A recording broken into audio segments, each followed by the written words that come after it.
Bueno, un saludo muy especial para todos. Volvemos con el palabreadero, pero esta vez, ojalá desde el canal del Congreso, donde queremos empezar a hablar con los congresistas sobre lo que está pasando, sobre las decisiones políticas que se están tomando en el país. Y hoy tenemos una invitada muy especial, compañera mía de la Comisión Primera, que es la senadora María José Pizarro. María José, gracias por estar en el palabreadero. Te cuento un poco de este programa. Este fue un programa que yo empecé durante la pandemia con el ánimo de conversar sobre todo con quienes no piensan igual que yo y el ánimo de que miremos qué es lo que podemos hacer por este país. De manera que bienvenida y muchas gracias por estar aquí. No, muchas gracias, chévere la invitación y chévere también además poder hablar de manera más tranquila, distensionada y sin la presión muchas veces que se ejerce. Entonces podemos hablar tranquilamente y me parece chévere la invitación, por eso estoy aquí, gracias. Bueno, pues miren, hoy invité a María José porque primero yo creo que es un momento nuevamente interesante para las mujeres en la política. Yo creo que cada vez más uno siente que el espacio de las mujeres se ha abierto y que hay mujeres o que las principales líderes de los partidos políticos hoy son mujeres. Y yo creo que ese es un momento especial. Yo no sé si tú coincides con eso. Creo que hemos venido empujando durante mucho tiempo. Algunas desde el espacio de la política, otras desde el espacio de lo social, luego en este tránsito a la política, luego todas juntas en la política desde sectores y posiciones distintas empujando para que se abriera y para que se comprendiera, porque yo creo que a veces es un problema de comprensión. Creen que la política que hacemos nosotras no es del todo valiosa, sencillamente porque es distinta. No hacemos política igual, no nos expresamos de la misma manera, nuestros modos, nuestras formas, la manera en la que nos manejamos y manejamos la política es completamente diferente, pero sí efectivamente se están abriendo unas compuertas. Creo que nosotras además estamos empujando para que se abran mucho más.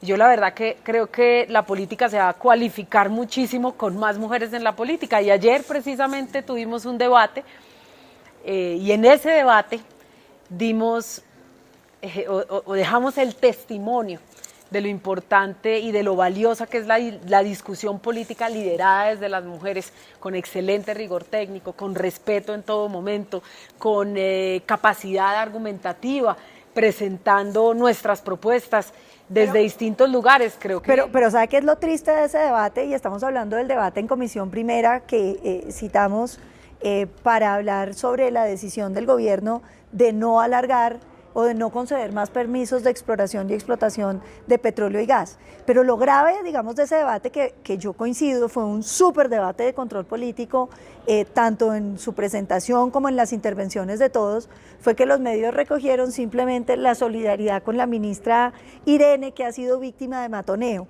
Y a uno sí le queda la impresión de que los medios de comunicación no se tomaran en serio lo que decimos las mujeres, y que cuando lo decimos las mujeres entonces pierde como relevancia. A nosotros hay que dejarnos como en temas más cosméticos un poco, ¿no? Light, pues precisamente eso te lo estaba comentando hace un momento, hacía parte de, yo te dije, llego un poco incómoda porque pasó esto, era una reflexión que estábamos haciendo en equipo, que por supuesto al compartirla además se vuelve una reflexión común, y es, sí, efectivamente los medios de comunicación ni siquiera en el marco del cuestionamiento que le estaban haciendo a la ministra de Minas fueron capaces de reconocer que ella también presentó de manera muy argumentada su propuesta, como lo hizo la ministra de Ambiente, como lo hiciste tú, por supuesto, y como lo hicimos las 3 congresistas que pudimos intervenir. Pero es que fuimos 4 congresistas y 2 ministras liderando un debate, y eso no fue noticia. No fue noticia el hecho de que se hubiese dado en el Congreso, en la Comisión Primera, que es en teoría la comisión más importante, sin demeritar a las otras, pero la que tiene más cubrimiento, no fue noticia. Ese hecho no fue noticia. Entonces ahí uno se pregunta, por un lado, si es la banalización, y por el otro lado, si se habrían comportado igual en un debate liderado por unos ministros y unos congresistas. Seguramente allí sí habrían recogido, digamos, la sustancia, el corazón del debate, que creo yo y coincido, pues había un excelente nivel por parte de todas las mujeres. Y pensando en eso, digamos que ayer que estábamos hablando precisamente con mi equipo que tenía esa misma preocupación, había un tema que era central. Es un debate donde usted no puede sacar a nadie insultando a nadie, ni un debate donde se le echaran, digamos, vainas, por usar coloquialmente la expresión, a alguien, sino que era un debate de argumentos sólidos. Y ni un solo argumento, ni de un lado ni del otro, logró llegar a los medios de comunicación. Y es como casi que arrancarnos la materialidad del debate, porque lo que sacan normalmente los medios es el momento donde alguien se pone bravo. Pero como aquí nadie se puso bravo, sino que estuvimos concentrados en los argumentos técnicos de un lado y del otro, entonces no había nada que decir sobre el debate. Creo que ese es un tema que vale la pena que todos estemos atentos, porque yo siempre he dicho, no porque estemos las mujeres la política se vuelve mejor o peor, pero un país sí es mejor cuando no hay espacios cerrados para las mujeres. Eso, por supuesto, y yo creo que además la necesidad de así como los medios de comunicación nos cuestionan, nosotras y nosotros también podamos cuestionar muchas veces el papel, el rol, el enfoque de los medios de comunicación. Creo que eso es sano para todos los lados, es sano para nosotros que desde la opinión pública nos cuestionen, pero por supuesto el papel de los medios es tan importante que no se puede volver banal ni amarillista en el sentido de que solo acojo la noticia cuando hay pelea o cuando hay errores o cuando la persona hace un traspié, sino cuando definitivamente hay discusiones que deberían estar no solamente en el Congreso, sino que debería empezar a coger y dar la opinión pública. Ese muy seguramente es un argumento que deberían recoger los medios en medio de este debate. Y una reflexión que también yo creo que no podemos dejar de hacer, y es, los medios tienen la enorme obligación en estos momentos donde se discuten decisiones tan importantes de que la gente entienda cuáles son las dos posturas, qué es lo que está proponiendo uno, cuáles son sus argumentos, cuáles son sus consecuencias y qué es lo que está diciendo el otro, cuáles son sus argumentos y cuáles son las consecuencias, porque de eso se trata la democracia, que todos podamos entender qué está pasando y que no nos quedemos en la superficialidad de los comentarios de las redes sociales, que sí que han banalizado la política y la vuelven muy difícil, porque ya no es si hay razón o no, sino quién hizo un video más viral que quién. Sí, es transgredir los muros del Congreso. Cuando un debate se vuelve realmente incidente, es cuando traspasa los muros del Congreso y lo acoge la sociedad. Yo creo que nosotras teníamos todas, desde el Ejecutivo y desde las congresistas, no importa el lugar político, la intención de que el debate transgrediera los muros del Congreso y empezar a hacer un debate de la opinión pública en la sociedad, porque por supuesto estamos hablando de cambiar la matriz productiva, energética de nuestro país. No era un debate menor bajo. No es un debate menor. Era un debate menor. Pero a mí me encantaría que entráramos en ese debate, pero yo me comprometí con usted que íbamos a hablar de un tema que también creo que los colombianos quieren escuchar, y es la paz total. La paz total es la propuesta que ha hecho el presidente Gustavo Petro sobre cómo solucionar el problema de violencia que vive este país. Y básicamente tiene 4 pilares en lo que yo he podido entender. 1, que es la negociación con el ELN. 2, la negociación con lo que se llaman GAOR, grupos organizados residuales, lo que se ha llamado de estructuras, y finalmente el tema de los negocios ilícitos. Y entonces vamos a invitar a todos los colombianos que nos están acompañando a que vayamos por estos temas. Tema ELN. María José, yo he sido una crítica de la negociación de La Habana. Y he sido una crítica porque creo que esa negociación tenía algunos errores. Hoy usted, en retrospectiva, ¿cómo ve la negociación de La Habana? ¿Qué cosas podemos aprender para bien y qué cosas debiéramos mejorar para adelante?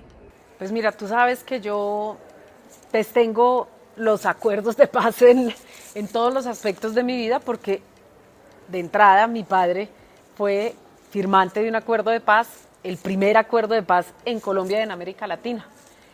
Y hoy, en retrospectiva, no solamente al acuerdo de paz de La Habana, sino mirando en retrospectiva los intentos de negociación, de construir paz de la sociedad colombiana, mi conclusión es que siempre pueden revisarse y mejorarse. Todo eso se puede mejorar. Si revisáramos el acuerdo de paz con el M-19 y los movimientos guerrilleros que se desmovilizaron en esos años, podemos hacer reflexiones importantísimas. Una de las críticas que yo también le hice muchas veces al acuerdo de paz de La Habana es que no recogieron las lecciones aprendidas, en mi criterio, de ese acuerdo de paz con el M-19.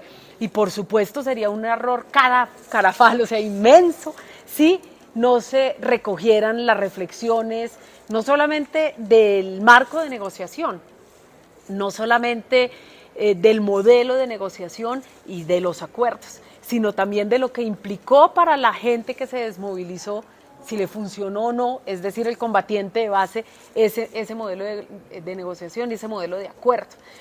Creo que se cometería ese error inmenso, porque no tenemos la posibilidad, y ese yo creo que es uno de las grandes lecciones o de los grandes aportes que le podríamos dar al mundo, de modelos de negociación sólidos, probados, y creo que hacia allá es a donde deberíamos andar. A mí eso me impresiona, María José, porque este es un país que ha hecho más negociaciones de paz que casi ningún otro país. Creo que nosotros vamos como en 32.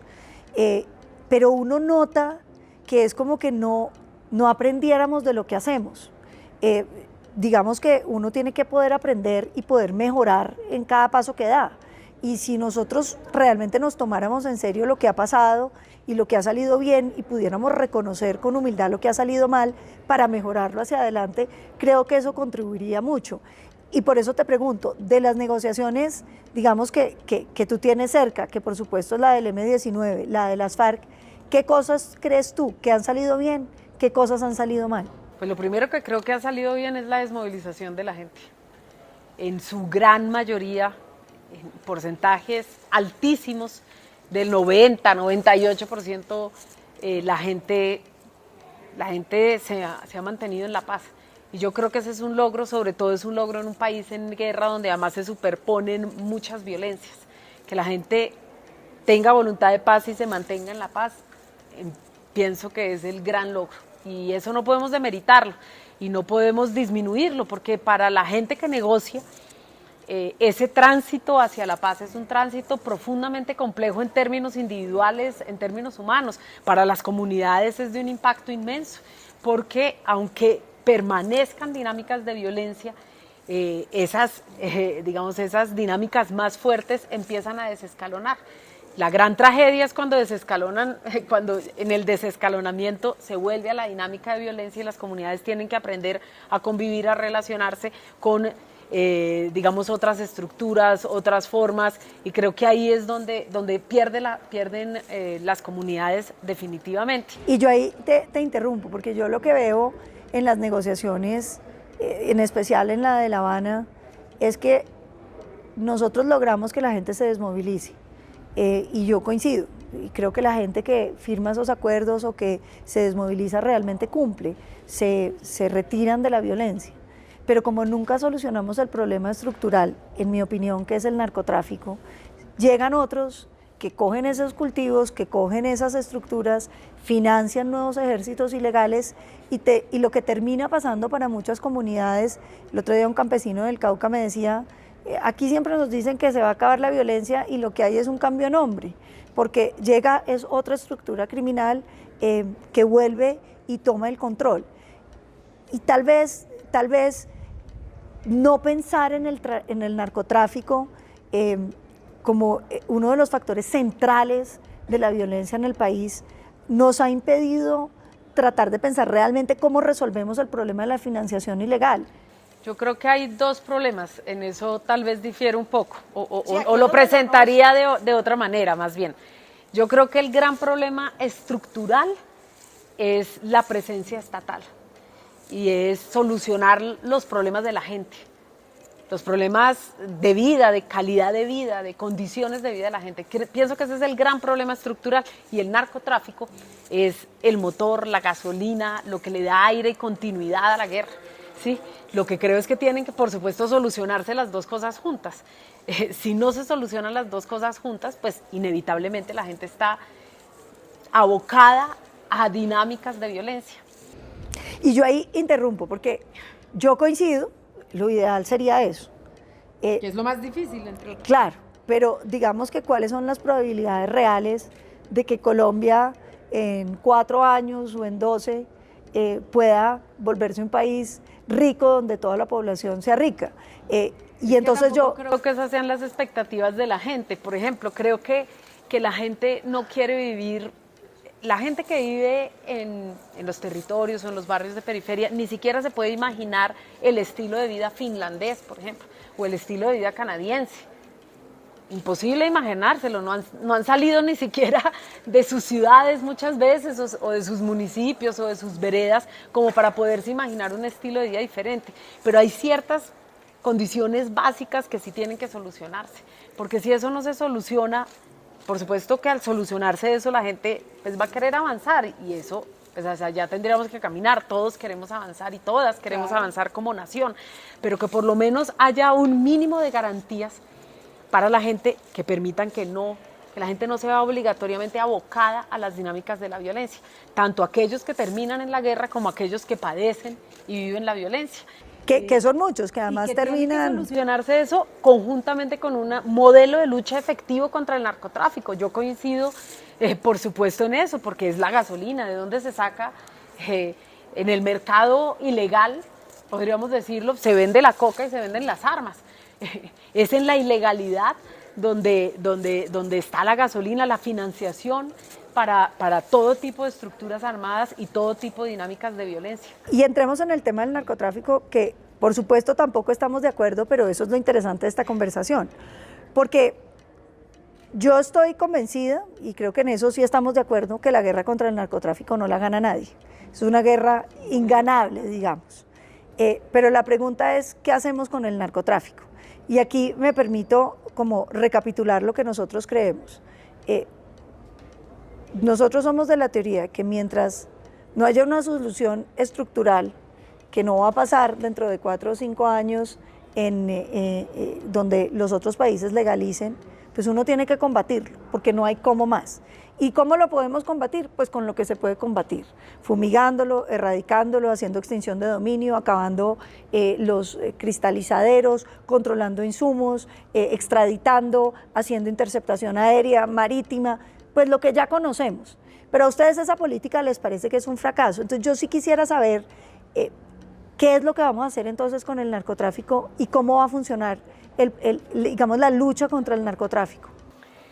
Pues bueno, yo creo que evidentemente hay que continuar combatiendo el narcotráfico, ¿sí?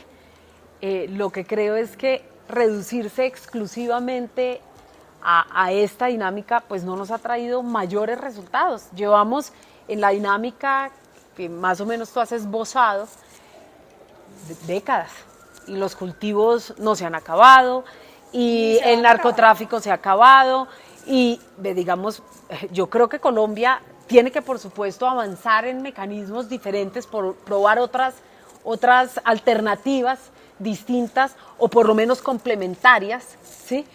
Por supuesto, con el glifosato no estoy de acuerdo. Por supuesto que nosotros proponemos la sustitución voluntaria, mecanismos diferentes a la obligatoriedad y única alternativa de la erradicación forzada, por ejemplo.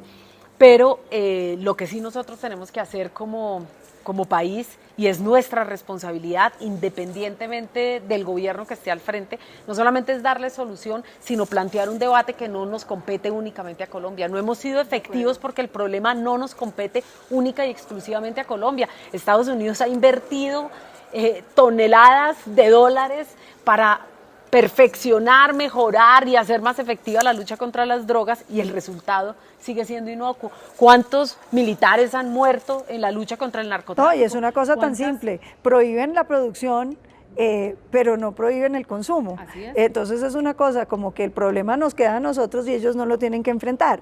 Ellos tienen un problema, pero tienen el problema sanitario, es decir, de salud, y toman la decisión de enfrentarlo de X o Y manera en función de, pues de la estructura social de cada país. Claro, pero esa no le genera a usted violencia. No. Esa no le genera a usted violencia. No, te genera otro problema. Otro problema. El problema nuestro es que ya tenemos 2 tipos de violencia.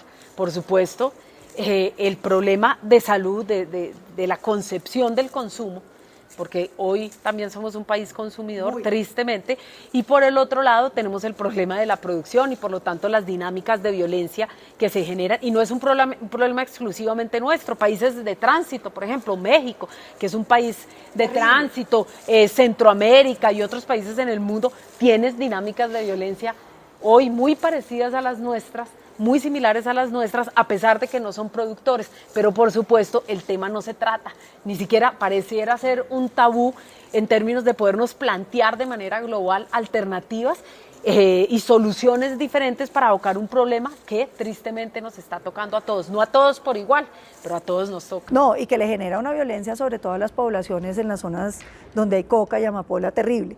Pero yo quiero volver ahí, porque aquí hay cosas que definitivamente no compartimos, pero que yo sí quisiera entender un poco mejor, porque devolvámonos. Nosotros hemos insistido en la erradicación forzosa, no porque nosotros creamos que es que hay que judicializar al campesino. De hecho, si uno mira el historial de campesinos judicializados es muy menor.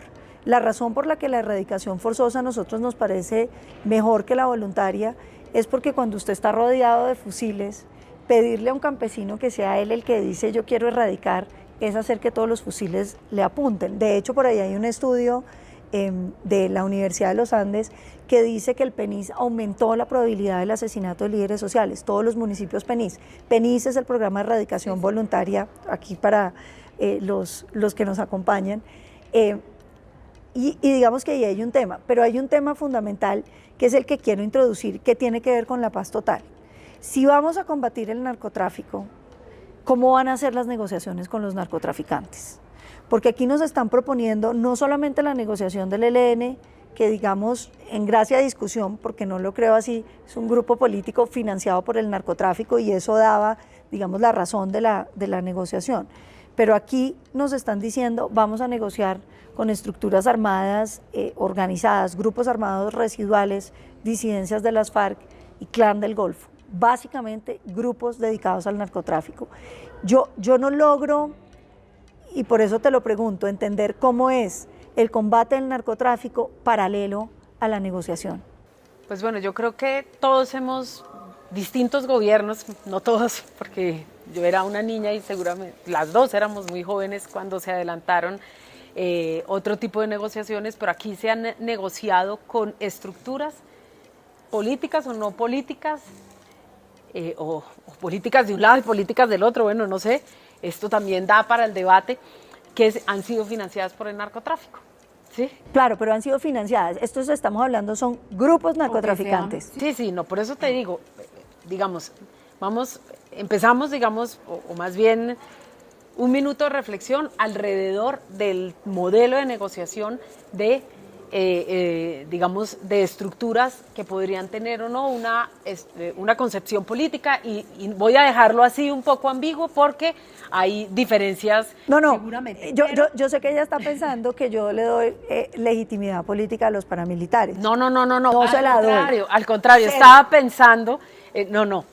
Por eso no quiero entrar en ese terreno porque no me parece. Hágale. Listo. Entonces, muy bien, se ha negociado. Lo cierto es que de un momento de la historia en adelante, distintos grupos armados han financiado su guerra con el narcotráfico. La diferencia es si tú financias la guerra para fortalecer una estructura militar y etcétera, o si es un negocio, básicamente donde me enriquezco yo. El que se financia ese negocio, ese que se financia ese negocio se enriquece a título personal en una estructura, digamos, menos y con una forma de ejercer la violencia o de legitimar su lucha, lo que tú quieras, de manera diferente. Y ahí, pues, digamos, hay una división, creo yo que hay una división. Por eso se puede adelantar una negociación con los grupos paramilitares organizados en las Autodefensas Unidas de Colombia y, por supuesto, se puede avanzar en una negociación con las FARC en aquel momento, o con otras, el EPL, el M-19, bueno, cualquier otro tipo de insurgencias en nuestro país, se puede avanzar en una negociación. Por supuesto que el modelo de negociación es muy distinto al modelo de negociación que puedes tener con otro tipo de estructuras. Habría que cuestionarnos en general, no solamente quienes estén en el gobierno o X o Y sector político, realmente cuál es la estructura, por ejemplo, de los surabeños. Cuál es la estructura del Clan del Golfo y si eso se puede comparar con estructuras, por ejemplo, de tráfico urbano, de combos urbanos que además están Frente al operando, agua que ahora mata tanto en Bogotá. exactamente, las oficinas, en fin, yo creo que son, digamos, sí hay que empezar a diferenciarlo porque los modelos de negociación, por supuesto, son distintos. No puedes negociar de la misma manera con una guerrilla así tengamos múltiples reflexiones, que yo también las tengo, del ELN, de la década de los 50 al ELN del 2022, pues por supuesto, o de la década de los 60, por supuesto, que hay múltiples reflexiones, pero el modelo de negociación tiene que ser uno, porque hay unas características distintas a las características que puedes, o el modelo de por lo menos diálogo de una estructura, que también es una estructura armada, pero que es, en mi criterio, diferente a otras estructuras, sean insurgentes o sean paramilitares, ¿sí? Porque creo que hay diferencias y por lo tanto tenemos que ser lo suficientemente creativos, abiertos, ambiciosos, si queremos materializar una posibilidad de paz para Colombia, de encontrar mecanismos diferenciados en los que en el centro, y ahí sí tienen que estar en el centro, porque esos son errores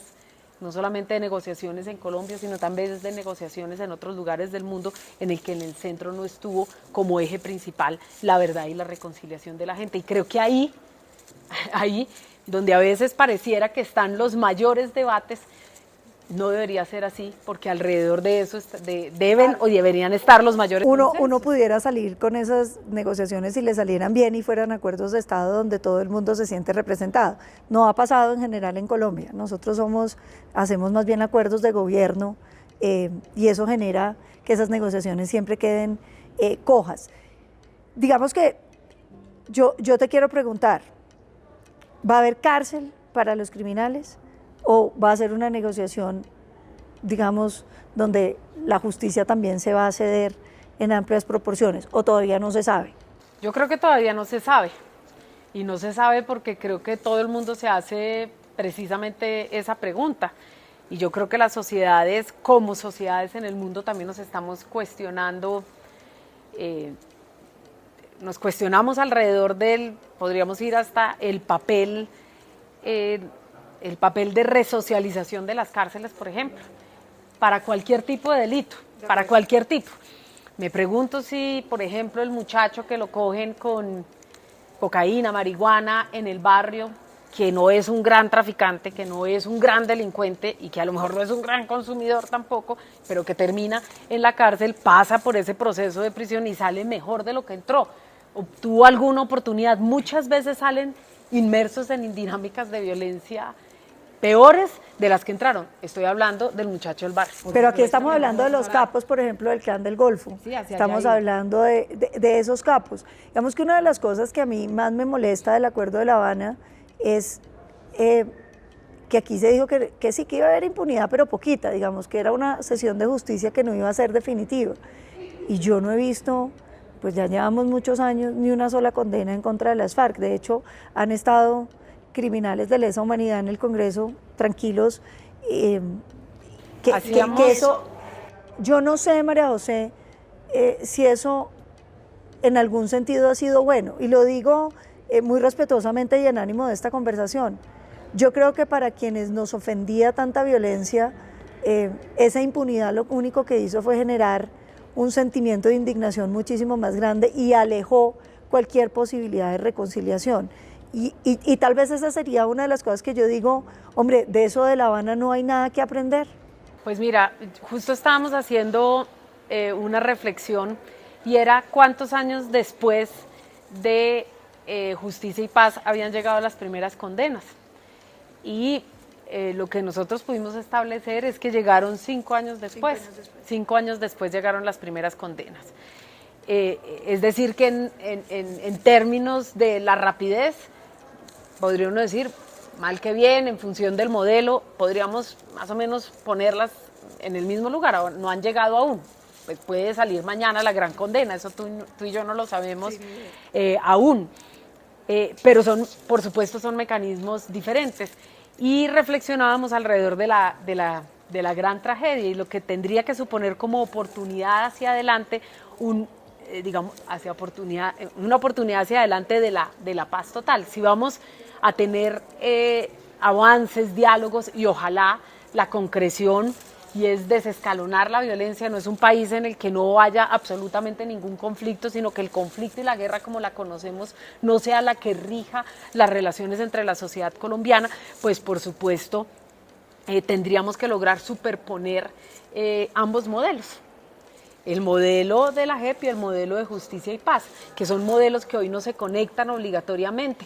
Y hay un sistema judicial que es inoperante. Es inoperante absolutamente, porque si no, personas como yo no estaríamos esperando en la justicia ordinaria 32 años para que nos digan si el caso por lo menos pasa de una fase preliminar y que pudiésemos tener algo de verdad. Cuando tú me haces la pregunta en relación con la cárcel, yo me he cuestionado muchas veces si lo que yo quiero es ver a las personas que mataron a mi papá pudriéndose en la cárcel. No, la verdad, ni me interesa. A estas alturas de la vida, no me interesa. Me interesa saber quiénes fueron los determinadores. Me interesa saber y explorar modelos punitivos distintos. ¿Cómo que te interesaría? No. ¿Pero te gustaría verlos de congresistas? No sé, es que quiero decirte que como no he tenido ni un ápice de verdad, ¿sí? Me cuesta en este momento imaginar. Si me dijeran, voy a decirla, si me dijeran que alguien muy cercano, compañero o compañera mía del Congreso, fue determinador en el asesinato de mi padre, y lo supiera a ciencia cierta, me lo dicen, y a lo mejor es alguien con quien he compartido espacios de amabilidad y que he aprendido a mirar de una manera diferente, porque también los políticos tenemos que aprender a hacer eso. Pues fíjate, imaginarme que ahora quiero que se pudra en la cárcel, ya no lo sé. Y no sé si es el único mecanismo que es viable para mí. Y eso se lo he oído a muchísimas comunidades en distintos lugares de este país.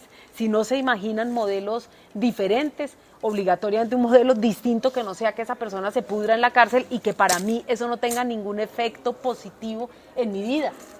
Más allá de decir, lo metieron a la cárcel y se pudrió en la cárcel. Más allá de eso, no sé si eso me satisface o le satisface a las comunidades, por ejemplo. O sea, son preguntas que creo que nos tenemos que plantear como sociedad. Ahí quisiera hacer una acotación, y es que yo no creo que la cárcel sea un resultado que satisface a la víctima. La cárcel es una señal de reproche social. Es la señal donde la sociedad no como la un única, todo, no, pero no como un única. todo te dice, tú no eres merecedor de hacer parte de esta sociedad y te vamos a sacar de esta sociedad, y cuando salgas vuelves a tener una oportunidad de estar. Porque lo que representa la cárcel, en mi opinión, que no es venganza y que no es satisfacción de la víctima, porque yo no creo que la cárcel le sirva a las víctimas, yo coincido contigo, es una cosa mucho más poderosa. Es una sociedad que le dice, lo que tú hiciste no lo aceptamos como sociedad, y te damos esta señal concluyente de que te sacamos de nuestra sociedad por un tiempo para que entiendas que lo que hiciste no lo vamos a aceptar. Es un mensaje no solamente para quien cometió el delito, es un mensaje sobre todo para el resto de la sociedad, de decirle, ese tipo de conducta no se la vamos a tolerar a nadie. Cuando uno debilita la cárcel, y en esto quiero un poco que tú también entiendas a quienes estamos de este lado, sí. No estamos diciendo que es que la cárcel resocialice o que la cárcel sea muy buena o que la cárcel le guste a la víctima. La cárcel lo que hace es mandar un mensaje social, que es decirle a todos los demás ciudadanos, el que cometa esto, lo expulsamos de esta sociedad. En el mensaje estoy de acuerdo. Fíjate, creo que en eso, digamos, en eso podríamos llegar a un acuerdo, pero espérame, pero la sanción social va más allá. La sanción social va más allá. Si la gente repudia socialmente, porque se da una especie de, y eso pasa para la reparación también, ¿sí? No es solamente para la justicia, es para la reparación también. Si la persona, si por ejemplo hay una sanción social y repudio social al hecho de que el sicariato o cualquier otra dinámica de violencia haya asesinado a una persona, o que tú mates a una persona por robarle el celular, lo que no tendría que pasar nunca. O sea, cualquier dinámica, desde el sicario que mata a un político hasta el paramilitar que hace una masacre, hasta el que, digamos, el acabar la vida de alguien por cualquier motivo. Sí, entonces, el mensaje social, por ejemplo, el rechazo social, tiene que generarse, por supuesto. Pero no se generó, María José, porque es que cuando tú pones... Voy a terminar la idea. pero también en términos de reparación tendría que cambiar el relato. Estoy de Por acuerdo. ejemplo, para mí, te voy a decir, para mí, en términos no políticos, individuales, en este momento no te habla la mujer congresista, sino te habla la hija de una persona que asesinaron. Sí. El hecho de que en algo se reivindique la figura de mi padre y el hecho de que Gustavo Petro llegue a la presidencia permita reivindicar el ideario, las luchas políticas de mi padre, yo me siento tranquila, reparada. Y para mí eso vale más que 35 años de cárcel. Es que la cárcel no es para ti, pero yo quiero hacerte el contraejemplo antes de ir a la reparación. Pero yo pregunto, ¿qué pasa? La cárcel tiene esa función real. Tú expulsaste a la persona de la sociedad, la metiste en la cárcel. Y si la persona se cumple su condena y las cosas van bien en la cárcel, sale y se puede reincorporar a la sociedad. Ese es el mensaje. O tendría que ser la función de la cárcel. El problema es que nuestras cárceles hoy no cumplen con esa función. No cumplen con esa función. Ni la gente pasa por una experiencia de resocialización en la cárcel. No sé si, creo que tú has estado. No, cero, o sea, ninguna. Los niveles es de inhumanidad total, inhumano, ¿sí? Que entonces nos tenemos que plantear entonces, si ese va a ser la solución, las cárceles, entonces planteémonos un modelo carcelario completamente distinto a tener un montón de guardias y un montón de gente. Yo quiero volver a una de las cosas que para mí es como, digamos, más difícil de aceptar del Acuerdo de La Habana, y es cuando termina un proceso de negociación como el de La Habana y la representación política se da. Yo, digamos, no comparto la idea de la lucha política a través de las vías armadas, pero digamos esa es harina de otro costal, ya se hizo la negociación. Les van a dar representación política, que fue lo que nosotros como oposición dijimos, es traigan unas personas que no hayan cometido delitos de lesa humanidad, ¿sí? Que vengan representantes de las FARC que no tengan delitos de lesa humanidad, guerrilleros que hayan cometido delitos políticos, cosas que... Pero cuando uno le sientan aquí personas, por ejemplo, que estuvieron vinculadas con la masacre de los niños en Bojayá y de la gente en una iglesia quemada, yo me pregunto cuál es la señal de rechazo social. ¿Y por qué para mí es importante la señal de rechazo social? No por mí, no por las víctimas en especial, por el futuro de Colombia. Porque yo lo que me quedo pensando es, ¿cuál es el mensaje que recibe la sociedad colombiana? Pues que estos crímenes en el fondo no fueron tan malos y que se justificaban en el fondo. Y a mí sí me queda la preocupación de que esto se nos vuelva sin rechazo social un mecanismo para que nosotros perpetuemos la violencia. Porque si los colombianos no somos capaces de extirpar de nuestro corazón, de nuestro lenguaje, de nuestro modo de vivir, que uno no puede usar violencia como mecanismo político, ni como mecanismo de nada, ojalá, pues uno va creando un problema estructural. Y eso es un tema que yo te quiero presentar aquí, porque en este diálogo que es para todos y que todo el mundo se va a sentir de un lado o de otro representado, es si somos capaces de construir para el futuro de este país unos acuerdos mínimos donde todo el mundo quepa, donde reconozcamos, digamos, las cosas que nos preocupan, porque finalmente no es que aquí unos tengan valores u otros no, es que tenemos valores solo que jerarquizados distintos. Para mí, el tema de la justicia en términos del repudio social que somos capaces de transmitirle a la sociedad es fundamental.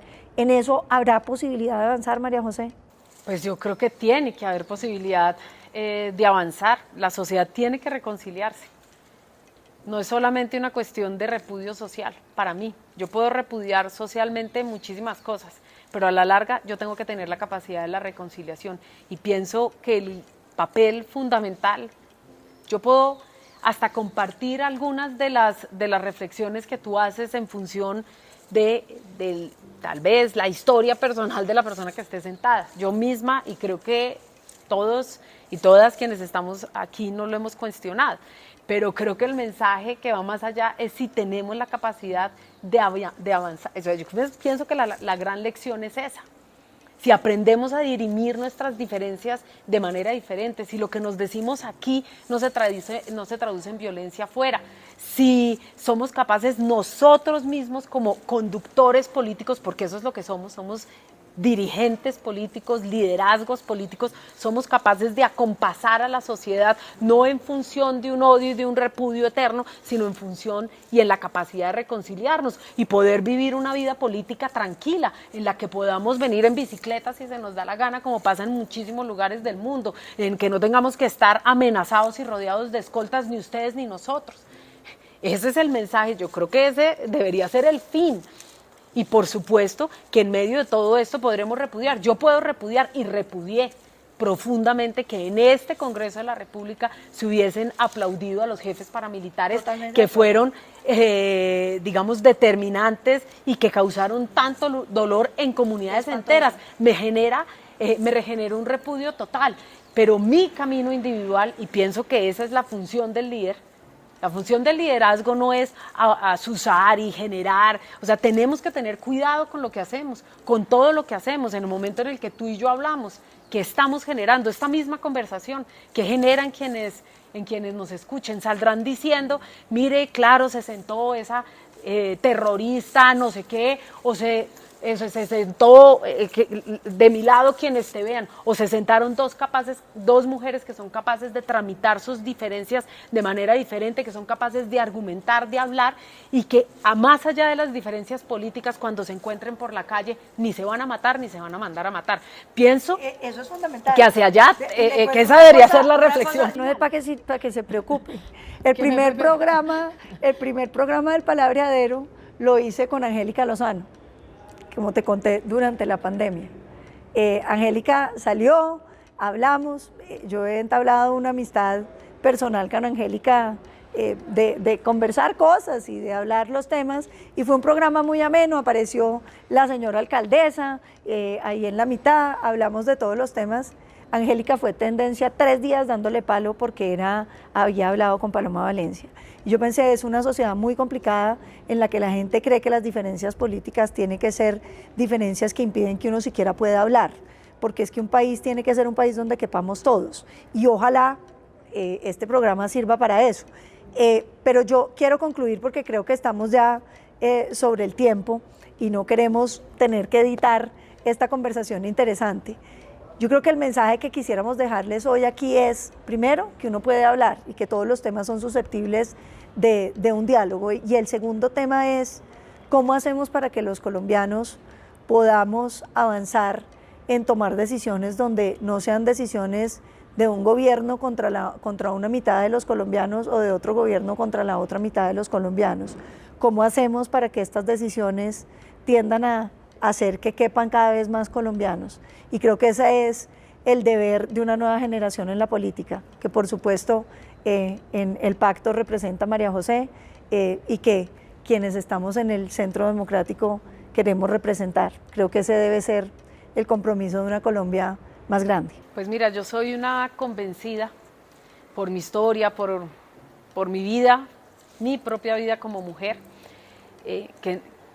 que la paz definitivamente, aunque parezca una utopía, tiene que ser un destino realizable para Colombia. Ojalá.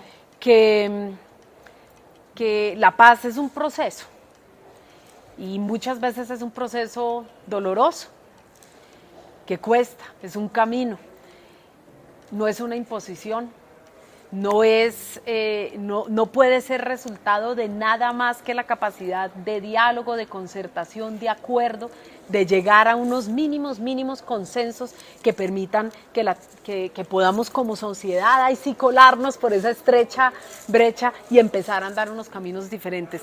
Esa es mi convicción, por eso estoy en la política, entre por supuesto muchas otras cosas, pero la decisión que me trajo a este espacio político. Por supuesto, también soy una convencida de que representamos no solamente una generación distinta, sino que somos y tenemos que representar una forma de hacer política completamente diferente. Nosotros no podemos pasar por los liderazgos políticos, por el Congreso, si es el Congreso, por cualquier otro espacio de incidencia política, si nosotros no fuimos capaces de hacer de bisagra para que la sociedad pudiese transitar y entender y comprender la historia, la vida, la misma sociedad, nuestro país de una manera diferente. Ese es mi papel. Yo le pongo ese reto, María José, mire, el presidente Santos, cuando hizo la negociación, representó muy bien a los del sí. cuando el no ganó en el plebiscito, tuvo una enorme oportunidad, que haber sido renegociar esos acuerdos representando en los del no, y tal vez entonces Colombia hubiera tenido por primera vez un gran acuerdo nacional. El presidente Santos no quiso representar a los del no. Hoy ustedes tienen la presidencia de la República y aquí estamos los de la oposición, con nuestras convicciones, con nuestras virtudes, con nuestros defectos, pero con un principio superior, y es que Colombia está primero. De manera que gracias, María José, por estar aquí, y gracias a todos los que nos acompañaron, y seguiremos en el palabreadero conversando sobre los grandes temas de Colombia.